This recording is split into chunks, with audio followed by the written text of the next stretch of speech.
അറിവിൻ്റെ ആറാം വശം. കാണാത്തത് കാണാൻ മനസ്സിനൊപ്പം ഒരു യാത്ര തുടങ്ങാം. നാം ആരുമല്ല കൊലപാതകികൾ. പക്ഷേ നാം അറിയാതെ അതിൻ്റെ കാരണക്കാരാകുന്നുണ്ടാകാം, അതും നമ്മുടെ അത്യന്തം പ്രിയപ്പെട്ടവരുടെ. നാം പലപ്പോഴും ചെറിയ തെറ്റുകൾ ചെയ്യുന്നു. ചിന്തിക്കാതെ പറഞ്ഞ വാക്കുകൾ, അവ ഒരു മനുഷ്യൻ്റെ ജീവിതം ഇല്ലാതാക്കാൻ പോലും കാരണമാകാം.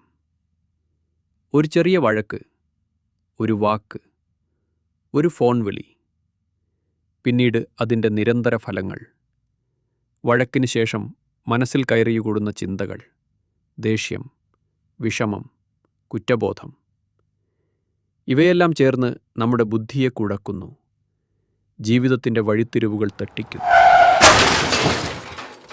ഒരു ഭർത്താവ് ബൈക്കിൽ ജോലിക്ക് പോകുന്നു. കാലത്ത് ഭാര്യയുമായി വഴക്കുണ്ടായി. അവൻ്റെ മനസ്സിൻ്റെ വിങ്ങൽ കണ്ണുകൾ ഇടയ്ക്ക് നിറയുന്നു.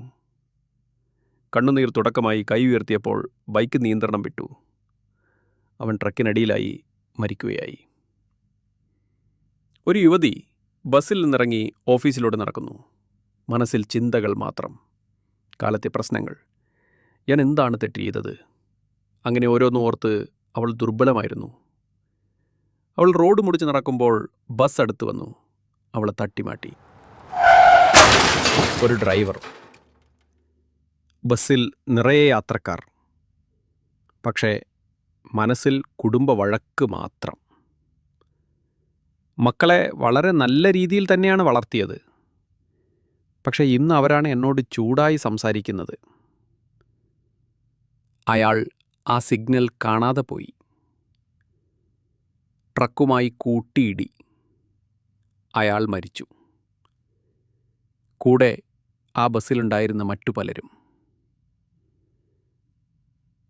ഇത് അപകടം മാത്രമല്ല, ഒരു മനസ്സിൻ്റെ തകർച്ചയുടെ ദൗഷ്കര്യങ്ങൾ. ചെറിയ വഴക്ക്, വലിയ വില. വീട് എന്നത് സ്നേഹത്തിൻ്റെ സ്ഥലമാണ്. വഴക്കുകൾ ഉണ്ടാകും, പക്ഷേ അത് ദീർഘിപ്പിക്കരുത്. പെട്ടെന്നായി മനസ്സിലാക്കി തീർക്കുക, മനസ്സ് ശമിപ്പിക്കുക. നിങ്ങളുടെ മനസ്സ് തെറ്റിയാൽ നിങ്ങളുടെ ജീവൻ മാത്രമല്ല, മറ്റുള്ളവരുടെയും ജീവൻ ആപത്തിലാകും. വീട്ടിലെ ഓരോ അംഗത്തിനും ഇത് ബാധകമാണ്. ഒരു വഴക്ക് ഒരു മരണം വരെ നയിക്കാമെന്നത് ജീവിത സത്യമാണ്. ഒരു വഴക്ക് ചെറിയതായിരിക്കും, പക്ഷേ അതിൻ്റെ വേദന മനസ്സിൻ്റെ ഉള്ളിലേക്ക് കുത്തിപ്പോകും. പിന്നെ അത് ശരീരത്തിലൊരു വേദനയായി മാറും. മനസ്സിനെ വിഴുങ്ങുന്ന പല ചിന്തകളായി മാറും. വഴക്കിന് ശേഷം ശാരീരികമായി, മാനസികമായി, ആത്മീയമായി ഉണ്ടാകുന്ന ദോഷങ്ങൾ നമ്മൾ പലപ്പോഴും മനസ്സിലാക്കുന്നില്ല. തലച്ചോറിന് കുഴപ്പങ്ങൾ, ചിന്തയുടെ നിയന്ത്രണം താളം വിട്ടു പോകുന്നു. ഭയം, തീവ്ര ക്രോധം, അനിഷ്ടമായ ഓർമ്മകൾ ഉയരുന്നു. ഉറക്കം പോലും നശിക്കുന്നു. മനസ്സിൻ്റെ ദുഃഖങ്ങൾ, വിഷാദം, ഒരുതരം വെറുപ്പ്, സ്വയം തന്നെ പൊളിഞ്ഞുപോയ ബന്ധങ്ങളുടെ ശൂന്യത, അനുവദിക്കാതെ ഉള്ളിൽ പിണങ്ങി നിൽക്കുന്നൊരു പെരുവേദന.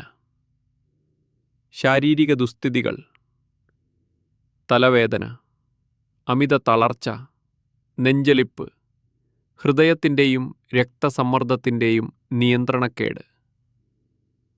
നമ്മൾക്ക് തെറ്റിയെന്ന് മനസ്സിലാക്കുമ്പോൾ ആ വഴക്കിൻ്റെ ഉത്ഭവവും ദോഷഫലവും നമ്മെ ഞെട്ടിക്കും. പക്ഷേ അതുവരെ പലപ്പോഴും നമ്മൾ കാണാറില്ല. അത് കാണുമ്പോഴേക്കും ഒരുപാട് നഷ്ടപ്പെട്ടിട്ടുണ്ട്.